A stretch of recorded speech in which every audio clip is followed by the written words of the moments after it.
ഈ റീൽ ഒന്ന് നമുക്ക് ഡീഇൻഫ്ലുവൻസ് ചെയ്യാം. റിയാക്ട് ആൻഡ് ഡീഇൻഫ്ലുവൻസ് സീരീസിന്റെ പാർട്ട് 3 ആണിത്. ഒരു വ്യക്തിയുടെ ആവറേജ് പ്രോഫിറ്റിനേക്കാൾ കൂടുതൽ ആവറേജ് ലോസ് അല്ലെങ്കിൽ ഏതെങ്കിലും ഒരു ദിവസം ലോസ് പോകുന്നുണ്ടെങ്കിൽ അവരൊരിക്കലും സ്റ്റോക്ക് മാർക്കറ്റിൽ വിൻ ചെയ്യില്ല. അപ്പോൾ നമുക്ക് ഈസി ആയിട്ട് ഇതിനെങ്ങനെ ഓവർകം ചെയ്യാമെന്നറിയാം. ഒരു വ്യക്തിയുടെ ആവറേജ് പ്രോഫിറ്റ് കാൽക്കുലേറ്റ് ചെയ്യുക. എന്നിട്ട് എന്നൊക്കെ ആവറേജ് പ്രോഫിറ്റിനേക്കാൾ ലോസ് കൂടുതലായിട്ട് പോകുന്നു അല്ലെങ്കിൽ ആവറേജ് പ്രോഫിറ്റിൻ്റെ അവിടെ ലോസ് എത്തുന്നു, അന്ന് ട്രേഡ് നിർത്തുക, അടച്ചു വയ്ക്കുക, പോവുക. അവർ സക്സസ്ഫുൾ ട്രേഡേഴ്സായിട്ട് മാറും എന്നുള്ളതാണ്. സോ ഇതൊരു റോങ് ആയ ഇൻഫർമേഷൻ ആണ്. ഒരിക്കലും ആവറേജ് വിന്നിങ്ങും ആവറേജ് ലൂസിങ്ങും സ്റ്റാൻഡ് അലോൺ പ്രോപ്പർട്ടി ആയിട്ട് കൺസിഡർ ചെയ്യരുത്. അതിന്റെ കൂടെ തന്നെ സ്ട്രാറ്റജിയുടെ വിൻ റേഷ്യോവും ലൂസിംഗ് റേഷ്യോവും കൂടി കൺസിഡർ ചെയ്യേണ്ടതുണ്ട്. സോ ഒരു 80% വിന്നിംഗ് പ്രോബബിലിറ്റി ഉള്ള ഒരു സ്ട്രാറ്റജി എടുക്കാം. 100 ട്രേഡ്സ് നമ്മൾ പഞ്ച് ചെയ്യണമെന്ന് വെക്കുക. അതിൽ 80 ട്രേഡ്സ് വിൻ ചെയ്യാനുള്ള പ്രോബബിലിറ്റി ഉണ്ട്.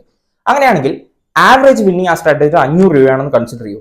80 ട്രേഡ്സ് വിൻ ചെയ്യുകയാണെങ്കിൽ നമ്മൾ 40,000 രൂപ ജനറേറ്റ് ചെയ്യും. അതുപോലെ തന്നെ 1000 രൂപയാണ് ആവറേജ് ലോസ് എന്ന് വെക്കുക.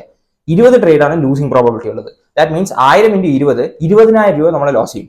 പക്ഷേ ഈ 100 ട്രേഡ് എടുത്ത് കഴിഞ്ഞ് നോക്കുമ്പോഴും അതിന് നെറ്റ് 40,000 - 20,000, ദാറ്റ് മീൻസ് 20,000 രൂപ പ്രോഫിറ്റ് തന്നെയാണ് ആ സ്ട്രാറ്റജി ജനറേറ്റ് ചെയ്തിരിക്കുന്നത്. So mathematically average losing average വിന്നിങ്ങിനെക്കാളും പോവാം.